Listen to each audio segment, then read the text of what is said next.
morning. David Johnson here, Functional Movement Training Centre, the Back Pain Centre and City to Coast Neurosurgery. I'm just in between patients in clinic at the moment, and I just thought I'd share this little story with you. It's a question that came from a patient this morning, and it's able to illustrate a concept very well. She has quite severe structural breakdown, symptomatic degeneration of the spine, so not just normal pain-free degeneration but symptomatic degeneration, and I'll show you a picture of her scan right here.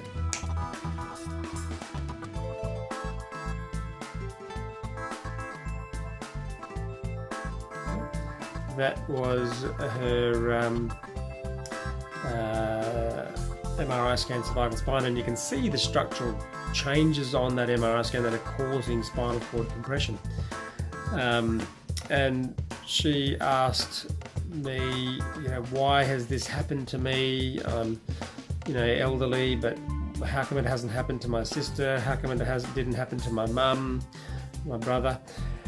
And I said to her, let's think about this in a way that you can understand. I can't explain these concepts overly technically to patients, but a really simple way of allowing people to understand them, and not only patients but other doctors and physical therapists really have to understand this concept of structure and function, because so much of physical rehabilitation is focused on structural rehabilitation, not functional rehabilitation. So I went on to ask her about her motor vehicle, and I said to her, how are you going to get 40,000 kilometres out of your car tyres? Okay. We want to preserve the structure of our car tyres, and her immediate answer was, I'm going to drive my car well. I'm not going to drive too fast, I'm not going to skid around corners, and therefore if I drive my car well, therefore what she's implying is that if she's moving her vehicle well, that then leads on to preservation of the structural element of her car tyres and other elements of her vehicle as well.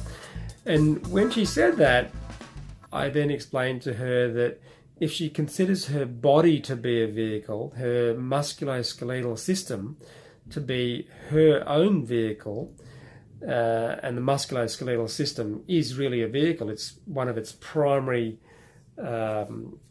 purposes is for locomotion and allowing your body to move in life.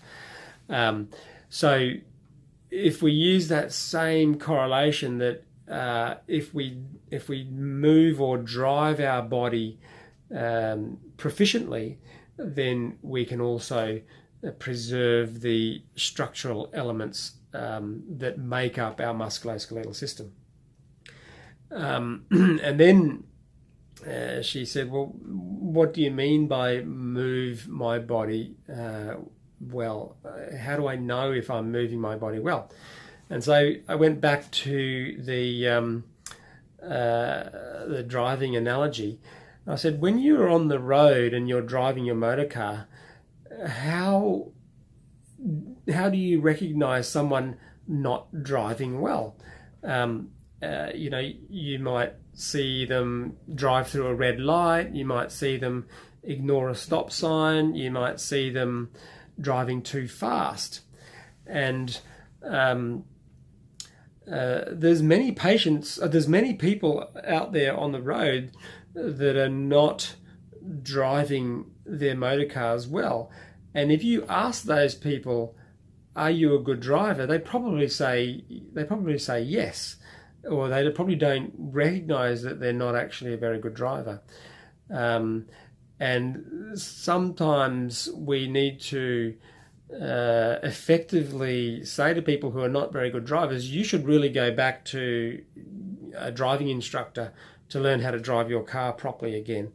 And we have to do the same with patients who have musculoskeletal deterioration that's become symptomatic, okay, because musculoskeletal deterioration or aging should not equate to becoming symptomatic.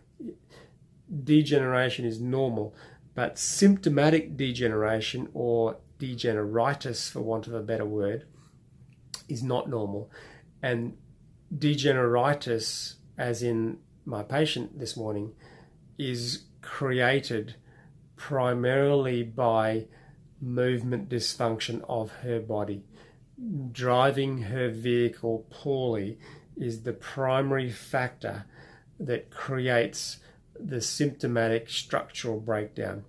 Just like driving your vehicle poorly will create excessive wear on the car tires, and you'll have to change the wheels, you'll have to change the tires after 5,000, 10,000 kilometers if you drive too fast, if you skid round corners. And people who don't know how to drive their body correctly need to learn how to do that again.